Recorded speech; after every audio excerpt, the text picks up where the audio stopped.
உண்மையிலே இன்னைக்கு தான் போராட்டம் போராட்டமாக முழுமை அடைஞ்சிருக்கு.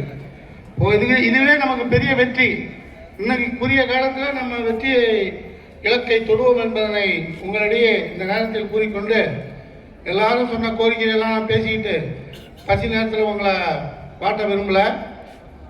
நமது சகோதரி ஒருத்தவங்க பேசுனாங்கல்ல, அவங்க 3 மாதத்துக்கு முன்னாடி அவங்களும் அவங்க வீட்டுக்காரங்களும் நாங்கள் 5 பேர் பொறுப்பாளர்கள் நேராக போய் பதிவாளர்கிட்ட பேசினோம். அப்போ சிண்டிகேட் உறுப்பினராக இருந்த திருமதி அருட்செல்வி மியூசிக்கு அவங்க தான் அப்போ அந்த பொறுப்பு குழு உறுப்பினராக இருந்தாங்க. அவங்கள்ட்ட போய் பேசினோம். நீங்கள் பென்ஷனை போடாமல் வச்சுருக்கீங்க, அதெல்லாம் பென்ஷனை முதல்ல போடுங்க. அப்போ அந்த சகோதரி சிலிண்டரோடு வந்திருந்தாங்க. உண்மையிலே அவங்க பேசும்போதெல்லாம் எனக்கு பெரிய வழியே உருவாக்கி விட்டது. வந்திருந்தாங்க ரொம்ப பொறுப்பாக. சில பேர்லாம் என்ன பண்ணுவாங்கன்னா, எடுத்து உடனே பேனா எடுத்து எழுதுவாங்க. அப்படியா பார்த்துருந்தேன் உடனே செஞ்சேன்ட்டு ஒரு பச்சைங்கால அந்த அம்மா அவங்க பேரை கேட்டுருந்தாங்க. எழுதுனாங்க மேடம், பேரை எழுதுனாங்க. உடனே நான் ஏற்பாடு பண்ணுறேன்னு சொல்லி சொன்னாங்க. ஆனால் எதுவுமே பண்ணலை, இருக்கிறத கெடுத்தாங்க. அன்னைக்கு இங்கே தான் அப்போ நடராஜ கோயில் திருவிழா நடக்குது. அன்னைக்கு இங்கே கிளாஸ் எடுக்கிறாங்க. இன்னசென்ட் திவ்யான்னு ஒரு ஐஏஎஸ் செக்ரட்டரி, அவங்க ஒரு ஆளை வச்சு இங்கே லீவு கூட விடாமல், நமக்கு எப்பயுமே தரிசனத்துக்கு தேருக்கு லீவு உண்டு. அந்த லீவில் எல்லாருமே வாத்தியாரெலாம் உள்ளே வரணும், நீங்கள் கிளாஸுக்கு அட்டன்ஸில் கையெழுத்து போடணும் அப்படின்னு சொல்லி கிட்டத்தட்ட ஒரு 5 லட்ச ரூபா 6 லட்ச ரூபா அந்த மீட்டிங் ஏதோ ஒன்று மன சோர்வை போக்குற மீட்டிங். அது இங்கே எல்லாமே சோர்ந்து தான் 10-15 வருஷமாக மனசோர்வு தான்.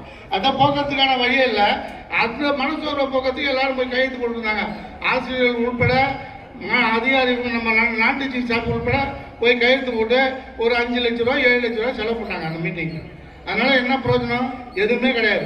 அடுத்து பார்த்தீங்கன்னா அந்த மெயின் பாருங்க, அங்கே ஒரு கார் ஆக்சிடென்ட் ஆகி போச்சு. அப்போ அவங்க பீரியடில் சொல்கிறாங்க.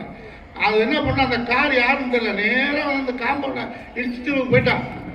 அந்த காம்பவுண்டில் கூட கட்டுறதுக்கு உங்களுக்கு வசதி இல்லை, இந்த நிர்வாகத்தோட திறமை இல்லை.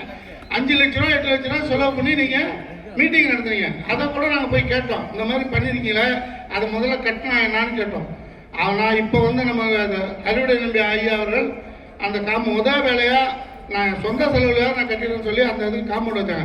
அந்த அம்மா ஒரு கருப்பு பச்சை ஸ்க்ரீன், நம்மளாம் புதுசாக வீடு கட்டினோம்னா ஸ்க்ரீன் மறைப்போம்ல, அந்த மாதிரி வச்சாங்க. எப்படியாப்பட்ட இடம் நம்ம பல்கலைக்கழகம், எத்தனை பேர் இங்கே பார்க்குறாங்க. நம்ம நண்பர்கள்லாம் சொன்னாங்க, இருக்கிறதுலே உயர்ந்த பெரிய லேப் மெக்கானிக்கல் லேப் நம்ம யூனிவர்சிட்டியில் தான் இருக்குது. பெரிய நூலகம் நம்ம லைப்ரரியில் தான் இருக்குது. பெரிய பால் பண்ண ஐயா சொன்னாங்கல்ல, பூட்டு போடுறது, அந்த பூட்டை போட்டு தான் இறங்கி பிள்ளை இருப்பாங்க ஊழியர்கள்லாம்.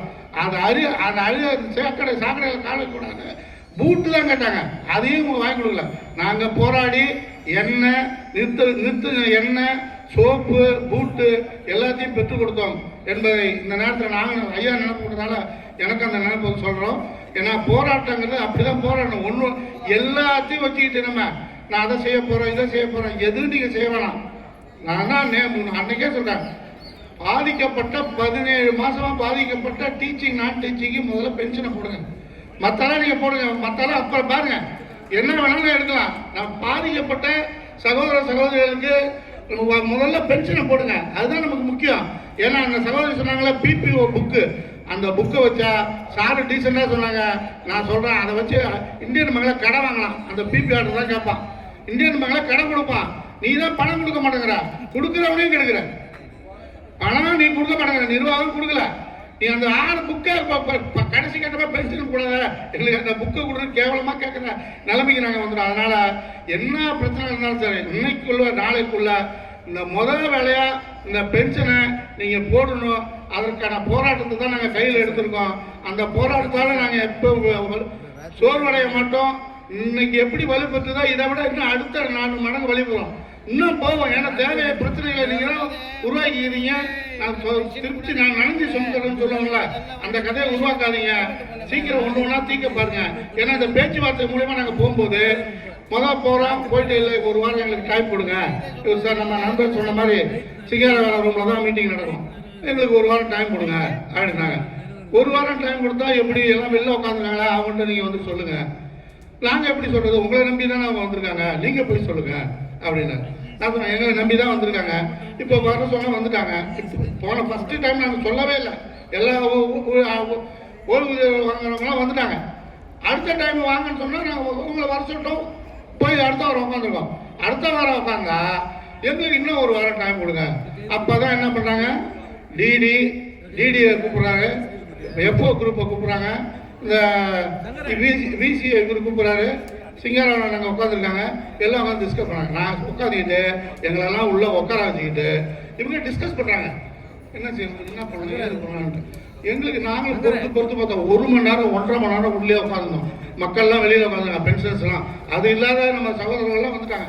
உட்காந்து பார்த்துட்டு திருப்பி நானே வருத்தப்படாத நானே தான் கேட்டேன், ஏன் சார் 1 வாரம் டைம் கேட்டீங்க, 1 வாரம் டைமில் நீங்கள் உட்காந்து டிஸ்கஸ் பண்ண வேண்டியதானே, என்ன எங்களை வச்சுக்கிட்டு அவங்கள கூப்பிட்டு உட்கார டிஸ்கஸ் பண்ணுறீங்க. அதில் ஒரு டிஎஃப்ஓ ஒருத்தர் சொல்கிறார், ஜிகேடி செய்யாமல் நாங்கள் எந்த பென்ஷனையும் போட மாட்டோம். அவர் நான் அப்போ தான் சொன்னேன், சார் அதிகாரி உங்களுக்கு அவரா இல்லை ரிஜிஸ்டாரா, நீங்கள் கன்வீனரா, நீங்கள் வந்து இங்கே உட்காந்து போட மாட்டேன்னு எப்படி நீங்கள் சொல்லலாம்? ஒரு அதிகாரி ரிஜிஸ்டார் போட சொல்கிறாங்க, விசி போட சொல்கிறாங்க, நீங்கள் போட வேண்டியதானே பென்ஷனை அப்படின்னா, இல்லை நாங்கள் ஒரு வார்த்தை கேட்டுக்கிறோம், இன்னும் எங்களுக்கு ஒரு வாரம் டைம் கொடுங்க.